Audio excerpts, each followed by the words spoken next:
প্রিয় ভাই বোনেরা, সময় আমাদের জীবনের অন্যতম মূল্যবান একটি সম্পদ। একবার চলে গেলে আপনি আমরা আমরা সময় ফিরে পাবো না।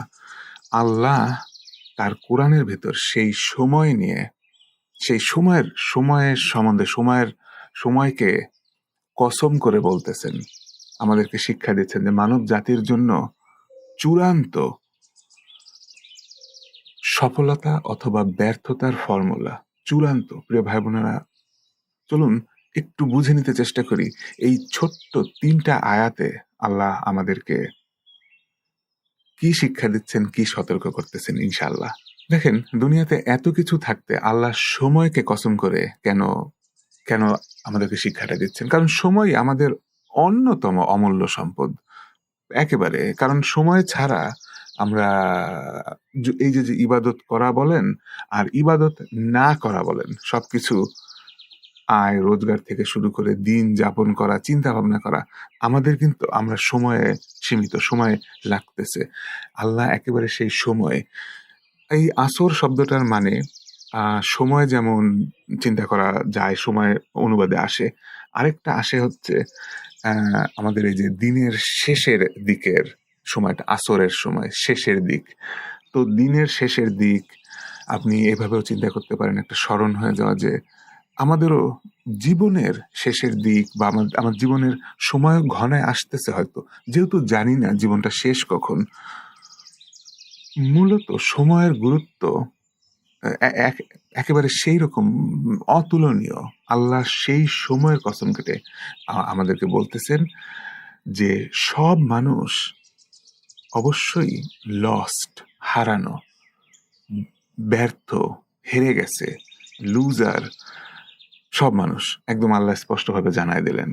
আল্লাহ একেবারে ভয়াবহভাবে একটা ঘোষণা এখানে দিয়ে দিচ্ছেন যে সব মানুষ ভাই বোনা, কোনো আর মানে কিছু বাকি থেকে ক্ষতির ভিতর আছে।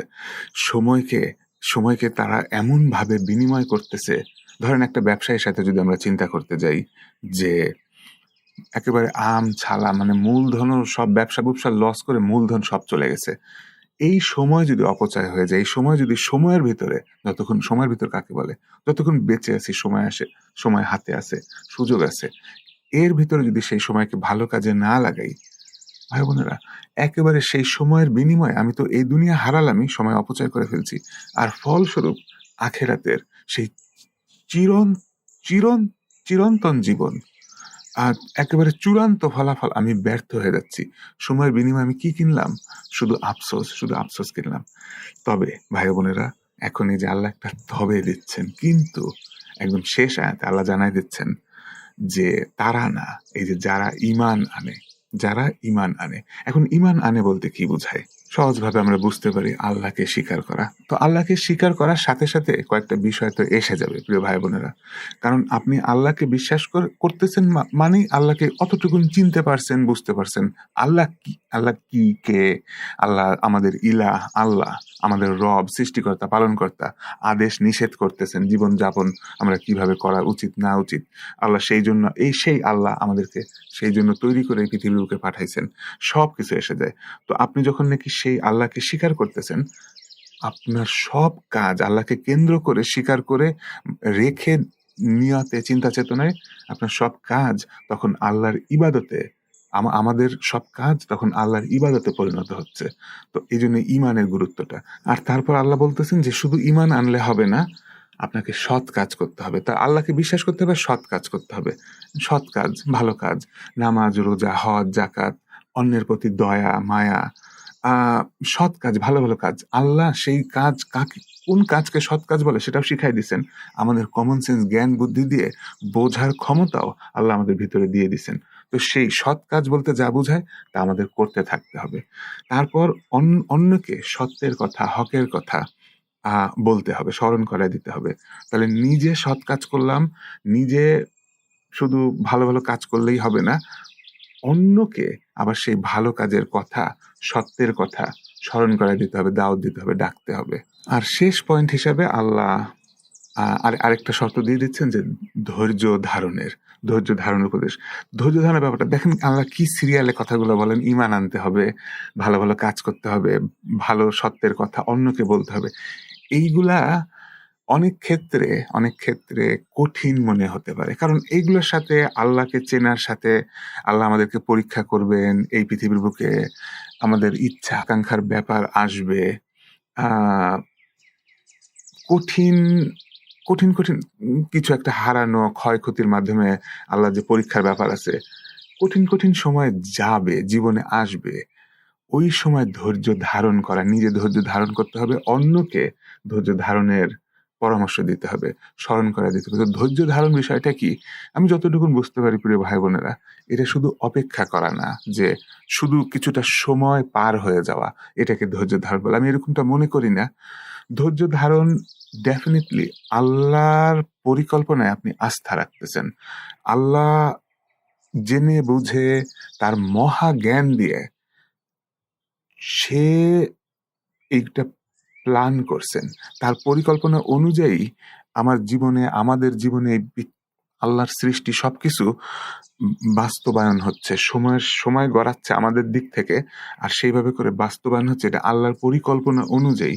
তো এটা তো নিখুঁত। এখানে ভুল ত্রুটি থাকতে পারে না। যদিও আমার এই মুহূর্তে পছন্দ হচ্ছে না। আমার কষ্ট হচ্ছে মনে হচ্ছে যদিও। তো আমি যদি আল্লাহর উপরে ওই আস্থাটা, ওই নির্ভরতাটা, ওই ভরসাটা আনতে পারি আমরা, তাহলে আপনি দেখবেন কেমন যেন একটা আশ্বস্ত ভিতর থেকে সবুর, সেই ধৈর্য, আ এক ধরনের নিশ্চিন্ত ভাব কাজ করবে। কারণ আপনি যেন বুঝে ফেলছেন। আরো বড় চিত্রটা, সিনারিটা বুঝে ফেলছেন যে না ঠিক আছে। আল্লাহর পরিকল্পনা অনুযায়ী হচ্ছে। এখানে ভুল নাই। এখানে ভুল নাই। তাহলে সব ঠিক আছে। আমি একটু আস্থা রাখি। আল্লাহর পরিকল্পনায় আস্থা রাখি। এইভাবে করে ওই সময় পার হওয়ার এখন ব্যাপারটা। আপনি আছেন, একটু নিরিবিলি আছেন। একটু আস্থা রেখে চুপচাপ আছেন। এইটা এমন না যে বোঝেন নাই, কিছু নাই, শুধু চুপচাপ বসে আছেন। না, আপনি বুঝছেন যে আল্লাহ একদম মহা পরিকল্পনা দিয়ে এক্স্যাক্টলি এইভাবে এই ঘটনাগুলো এই জায়গাটায় ঘটাচ্ছেন। আপনি বুঝতে পারছেন। আর আপনি সেই আল্লাহতে বিশ্বাস করেন, আস্থা রাখেন। আপনি শান্ত থাকতেছেন। তো প্রিয় ভাই বোনেরা, আল্লাহ এখানে এই যে আমাদেরকে ৪টা শর্ত দিলেন। এই ৪টা শর্ত যারা মানতেছে না তারা একদম হারানো অবস্থায় আছে, লস্ট, ইহকালে পরকালে, চিরন্ত সেই পরকালের জীবনে। আর এই ৪টা শর্ত যদি আমরা সাধ্য মতন মেনে চলতে চেষ্টা করি, ইহকালে পরকালে ২ জায়গায়, সব জায়গায় আপনি ভালো থাকতেছেন, সার্থক হচ্ছেন। আল্লাহ আমাদের সৃষ্টিকর্তা বলে দিচ্ছেন। তো আরেকবার যদি সার করে বলতে হয়, ঈমান, আল্লাহতে বিশ্বাস আনা, ভালো কাজ করতে থাকা, সৎ কাজ, ভালো কাজ আমরা পৃথিবীর বুকে করতে থাকবো। আর শুধু নিজে ভালো কাজ করলে হচ্ছে না, অন্যকে আল্লাহর সত্যের দাওয়াত, ভালো কাজের কথা, সত্য কথা, হকের কথা অন্যকে স্মরণ করায় দেয়া। বার্তা পৌঁছে দেয়া, আল্লাহর সত্য বার্তা মানুষের কাছে পৌঁছে দেয়া একেবারে শর্তের ভিতরে। এটা এমন না যে আপনি ইসলামের দাওয়াত মানুষকে দিলেন, না দিলেন। দিতেই হবে। আপনার সাধ্য সামর্থ্য, আল্লাহ আপনাকে যতটুকুন যা ক্ষমতা, সুযোগ সুবিধা দিছেন, এটা দিতে হবে। আর অন্য মানুষদের ধৈর্য ধারণে, মানে আল্লাহর পরিকল্পনায় আস্থা রাখার কথা স্মরণ করায় দিতে হবে। নিজে সবুর, ধৈর্য ধারণ করতে হবে। অন্যকে সেই সবুরের কথা, ধৈর্য ধারণের কথা স্মরণ করায় দিতে হবে। প্রিয় ভাই বোনেরা, আমার মনে হয় তাহলে আজকে এই পর্যন্ত থাক, ইনশাআল্লাহ। আপনাদের কাছে যদি মনে হয়ে থাকে এই ভিডিওটার ভেতরে ভালো কিছু আছে, সত্য কিছু আছে, তাহলে মানুষের সাথে শেয়ার করতে চেষ্টা করবেন, ইনশাআল্লাহ। কারণ আল্লাহ আমাদেরকে এই দায়িত্বটা দিছেন যে সত্য পৌঁছে দিতে হবে। আর ভুল ত্রুটি থাকলে ক্ষমা করবেন। আল্লাহর কাছে আমরা সাহায্য চাইবো। সব ভালো আল্লাহর কাছ থেকে আসে, সত্য আল্লাহর কাছ থেকে আসে। ইনশাআল্লাহ আপনাদের সঙ্গে পরের পর্বে আবার দেখা হবে।